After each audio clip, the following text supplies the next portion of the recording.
मीनाताई ठाकरेंच्या शिवाजी पार्कवरील पुतळ्याच्या विटंबनेनंतर उद्धव ठाकरे आणि राज ठाकरेंनी दादरमधील शिवाजी पार्कमध्ये मीनाताई यांच्या पुतळ्याची पाहणी केलेली आहे। तर यानंतर बोलताना उद्धव ठाकरेंनी आपल्या संतप्त भावना बोलून दाखवल्यात। पुतळ्याची विटंबना हा महाराष्ट्र पेटवण्याचा प्रयत्न असल्याचा आरोप उद्धव ठाकरेंनी केला। तसंच कार्यकर्त्यांना शांत राहण्याचं आवाहनही त्यांनी केलं। तर राज ठाकरेंनी आरोपींना 24 तासात अटक करण्याची मागणीही त्यांनी केली आहे।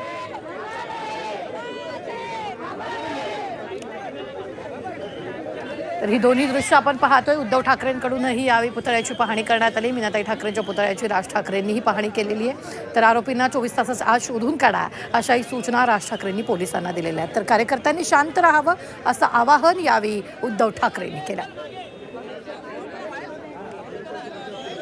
दोनच वृत्ती किंवा दोनच प्रकारच्या व्यक्ती याच्यात असू शकतात की ज्यांना स्वतःच्या आई वडिलांचं नाव घ्यायला लाज लज्जा शरम वाटते, अशा कोणतरी बेवारस लावारिस व्यक्तीने केलं असेल, किंवा बिहारमध्ये ज्याप्रमाणे मोदीजींच्या मातोश्रींचा अपमान केला ते निमित्त करून बिहार बंद करण्याचा जसा असफल प्रयत्न झाला, तसा कदाचित महाराष्ट्र पेटवण्याचा प्रयत्न कोणाचा तरी असू शकतो।